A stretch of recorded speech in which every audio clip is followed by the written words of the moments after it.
Welcome to Writing Equations to Describe Patterns, Part 2. And there's really, I can't think of anything new in this one. It's just a couple more examples just to reinforce sort of what we already know.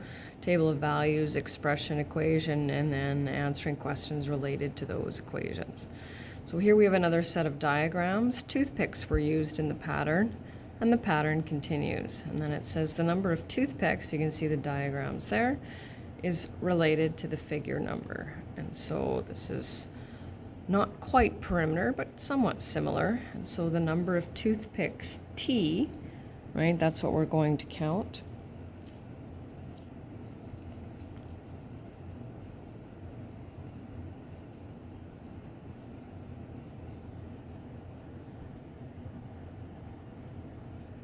And our figure number is F. And so we have 1, 2, 3, 4, right? So now we'll count some toothpicks. So looking at the first one, I can see that it takes 3 to make that one. 1, 2, 3, 4, 5. 1, 2, 3, 4, 5, 6, 7. And I'm guessing this one's going to be 9. Let me just slide it over. 1, 2, 3, 4, 5, 6, 7, 8, 9. There we go. So once again, we need to come up with an expression. And if you notice, the variable on the left goes on the right side of our equation, right? So remember, we do the expression first. So we need to figure out our numerical coefficient, and we do that by getting that constant difference between these, right? Which is a 2, right? And then we have two methods now. So one way that we can do it is take this, right? 3 times 2 is 6, and how do I get from 6 to 7? Okay, I'm going to try it with this one. 4 times 2 is 8. How do I get from 8 to 9? Okay, that's one way to do it. And the other way to do it is what I call the 0 step. So if you were to follow this pattern, right, down to 0, even though there's not a 0 figure, right? So we would subtract 2, and then we would also get that 1. So it doesn't need to be inserted in there, but that's another way that we get our constant. So then we move down a little bit, and it says write an equation. So that's when we just add the left side, which is our variable from the right. So t equals 2f plus 1. And then it says verify. So we'll check. So I don't need the equation. I'll show you what I need. So I'm going to verify the third ordered pair. So number of toothpicks is 7. So I need this step here that shows me that you're substituting your values, in this case for F and T. And you can break it down if you wish. Obviously this isn't a complicated equation. And then you need to prove that they are equal.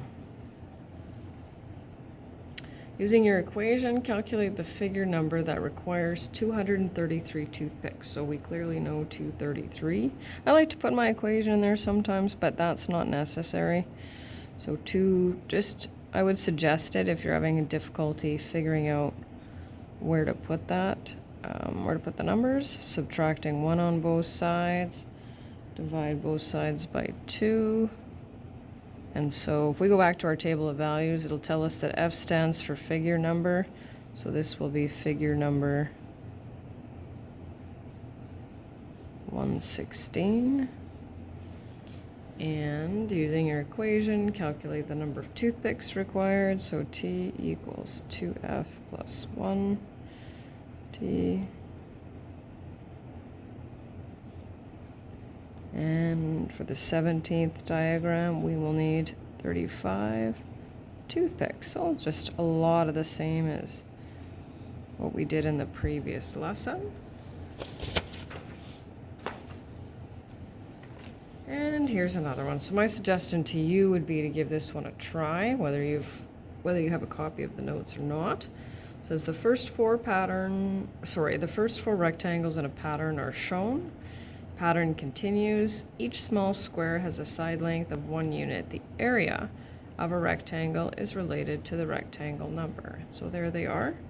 So we'll go back to the rectangle number. And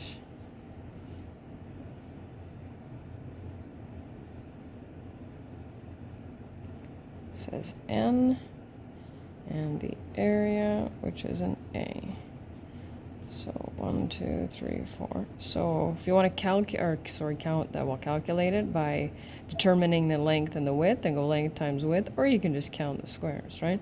1, 2, 3, 4, 5, 6, 7, 8. Area is the number of square units required to cover a surface. And 3, 6, 9, 12. Looks like we're going up by, I can see I've got a square there. And there it is.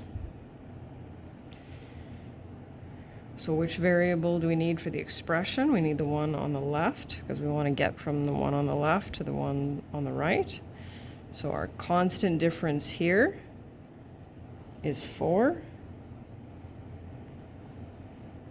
That'll be our numerical coefficient, and whether I want to plug that in, 3 times 4 is 12, and figure out what to get to 16, or go back and do my 0 step, I end up getting a 4 for the constant.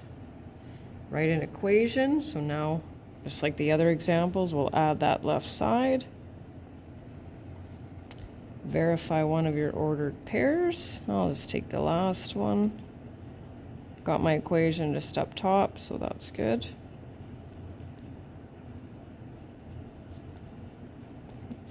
That shows me that I have the right equation. And using your equation, calculate the area of the 22nd rectangle. So I need to calculate the area. That'll make it unknown.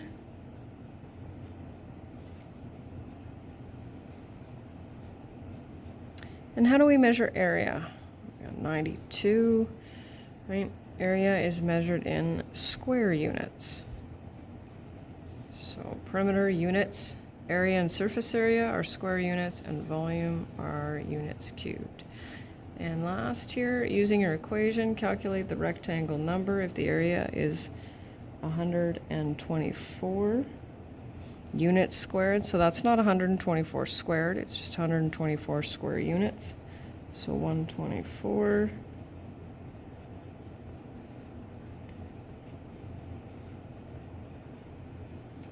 And we're dealing with rectangle number 30. And that's it.